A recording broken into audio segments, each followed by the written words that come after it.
Before the Clintons left their governorship in Arkansas, more than 100 people had been suspiciously murdered. Hundreds more died during their first terms, and the scourge continues to this day. DNC staffer after DNC staffer that speaks out against election fraud or leaks information to WikiLeaks ends up gunned down. And the Clinton crime family and their backers is now in the spotlight. If I die, if they kill me, it was done for a worthy cause. Somebody's got to stand up against these people. Long before George W. Bush had taken office, or Senator Obama was even thinking about being president, I was there, exposing the crimes of the Clintons.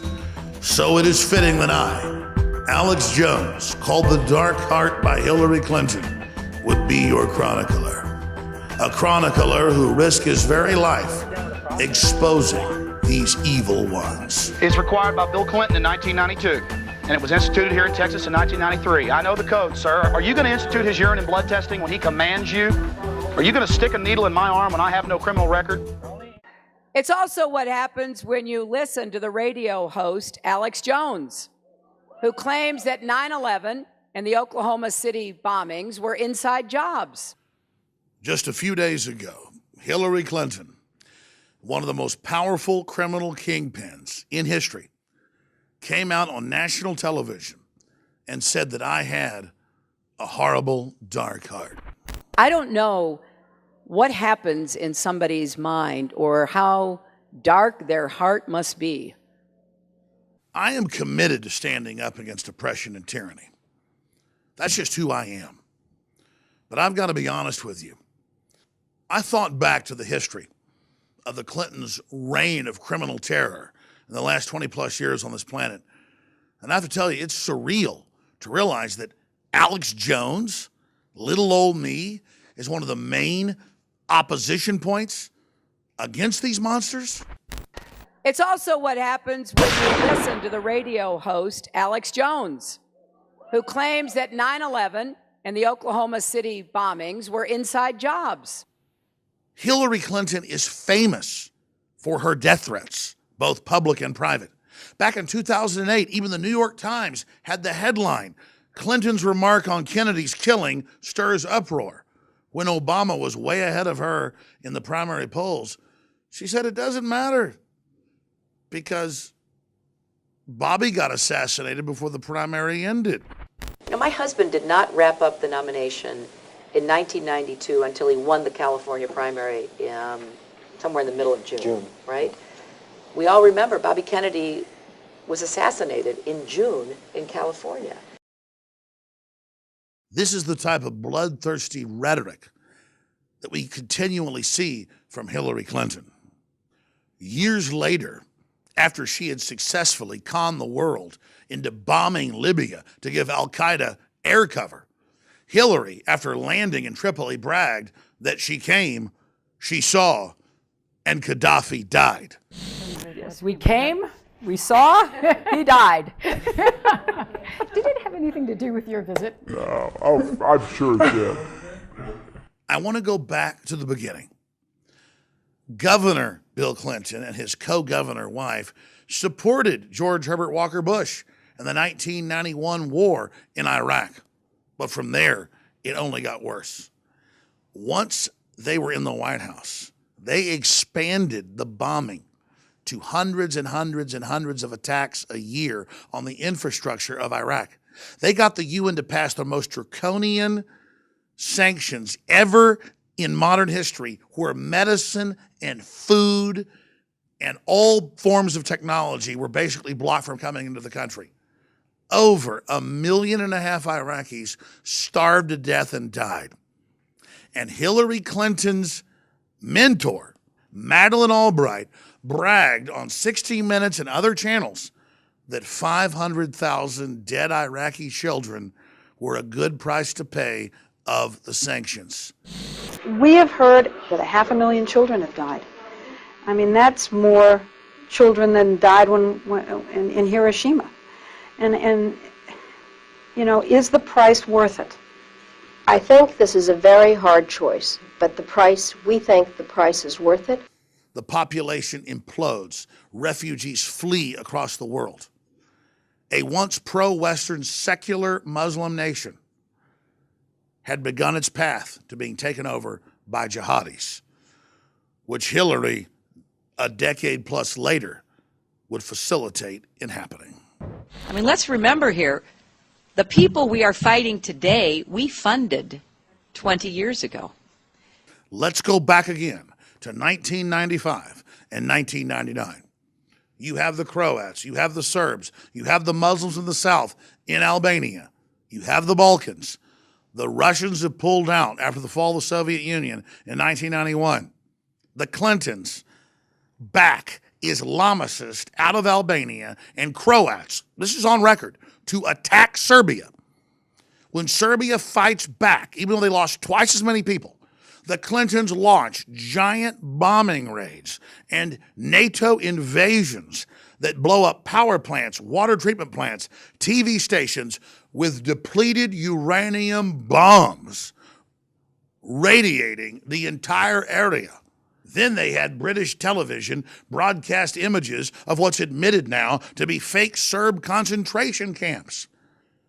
The Clintons are the most hated couple in Serbia and the Balkans because the Serbs were the most powerful allies of America, and Madeleine Albright, the Secretary of State who ran this whole operation that bragged about 500,000 kids is no big deal. Her father and her were saved from the Nazis by the Serbs. A lot of you younger women don't think you have to, it's been done. It's not done. And you have to help. Hillary Clinton will always be there for you. And just remember, there's a special place in hell for women who don't help each other. But when you are a Machiavellian sociopath or a sadistic psychopath like George Soros, Hillary Clinton, Bill Clinton, and others, you don't look at things about alliances and who's right and who's wrong. You look at 1 billion plus Muslims, and you look at Syria, and you look at the invasion points where you can come into all of Europe and take over. But first, you've got to get the weapons to invade.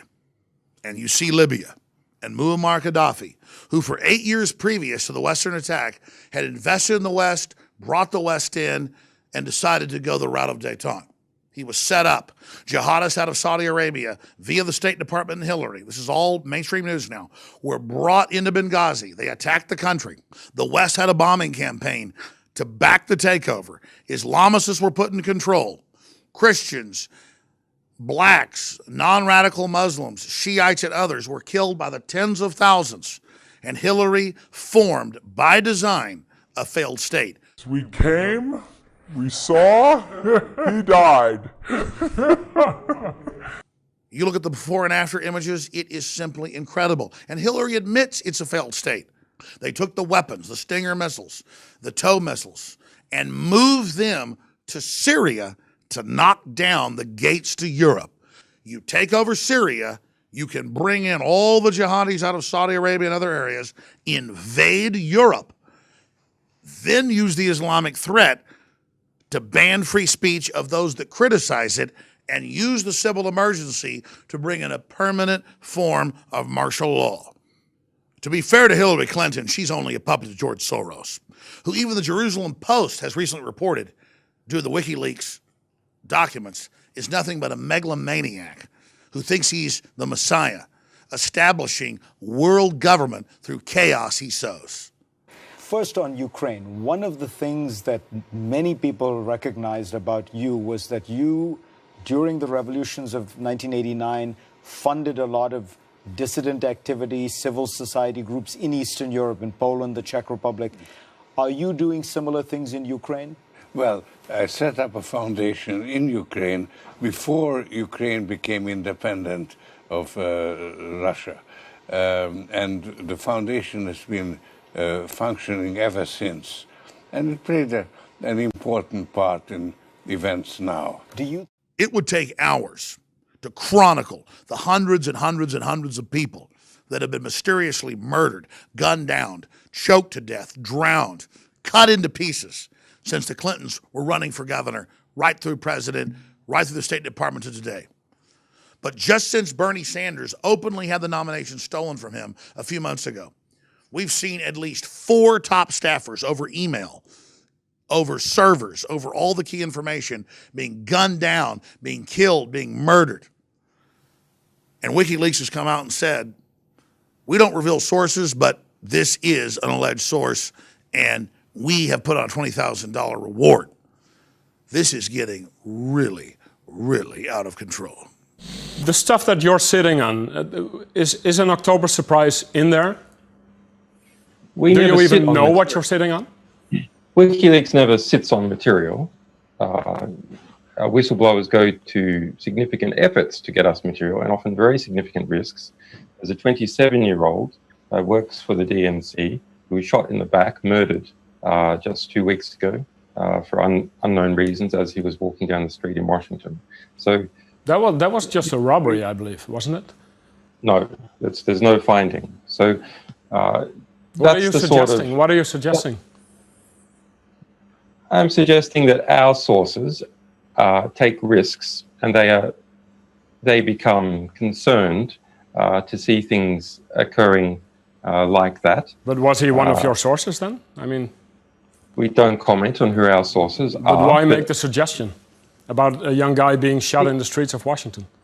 Because we have to understand how high the stakes are. Google has been caught, so have Facebook, Twitter, you name it, censoring anti-news stories about the Clintons, including the Clinton death count. We are seeing what the technocracy is able to do. We are seeing them openly engage in mass censorship. What difference at this point does it make? In closing, I want to reach out to you with a personal appeal, a free human to other free humans of every race, color, and creed who have the spirit of liberty beating in your breast. I don't want to confront a kingpin that's killed millions of people around the world and who thinks it's funny. I don't want to take on this vampire. I don't want to fight this monster as an individual. But as a man, my spirit directs me, commands me to take action. I don't have any other choice. And I want to be victorious and successful in this quest. Evil, historically, takes over and is unstoppable as long as good men and women do nothing. But as Thomas Jefferson famously said, our third president, when we take action, nothing on earth can stop us. That's why tyrants are so scared of good men and women who actually have goodwill and want you to have free will, and who want universal law to reign on this planet. We're facing cancer. That's what Hillary Clinton represents, evil. She represents chaos. She represents lawlessness. She represents disease and failure. Her physical manifestation is a rotting, reanimated corpse. I'm not scared of Hillary Clinton, but I am scared of failing in this mission. So I ask you all to redouble your efforts to expose the New World Order. And I ask you all for your prayers. And I reach out to Hillary Clinton as well, because I don't even personally hate her. I hate the spirit that has taken over her body, her mind, and her soul. There's still time for you to turn back, Hillary. You talk about my dark heart and then misrepresent what I've said. I have a heart of incredible love. I care deeply for people, and I even care for what's left of you. You wouldn't have said the things you said on that podium unless there wasn't some shred of humanity left in you. There's still time for you and others to turn back. But I want to be very, very clear. I have chosen the path I'm on, and I am willfully challenging you and everything that you represent. And I'm asking the population of this planet and those that love liberty to support us and to pray for us. And I'm telling you and your masters that I'm only one symbol of freedom, one manifestation, and that nothing on earth will stop the movement that you now see. It's time for Hillary Clinton to repent. It's time for Hillary Clinton to stop the murder, to stop the killing, to stop licking her lips like Madeleine Albright and herself when they talk about all the dead kids. I look at how you put in jihadis and Al-Qaeda into Libya and into Syria to kill hundreds of thousands of Christians, and Obama won't let the Christians get out, but lets the Sunnis that engage in the crime escape. And I just thank God I'm not on your team. So whatever you do to me, that's between you and God. But I've made my choice, and I am not with you. I will never commit suicide, and if I am killed, the criminals that represent Hillary Rodham Clinton are the main suspects. You may have the old, rotten, discredited mainstream media that the AP says has a 6% trust rate with the public backing you, Hillary. But I've got common sense and the will of the people behind me. And I'm committed to a cause. And in history, and in this universe, nothing on earth can stand up against that. No matter what happens to this body, ideas and movements backed by truth and liberty are invincible. They are bulletproof. This is the heart of 1776.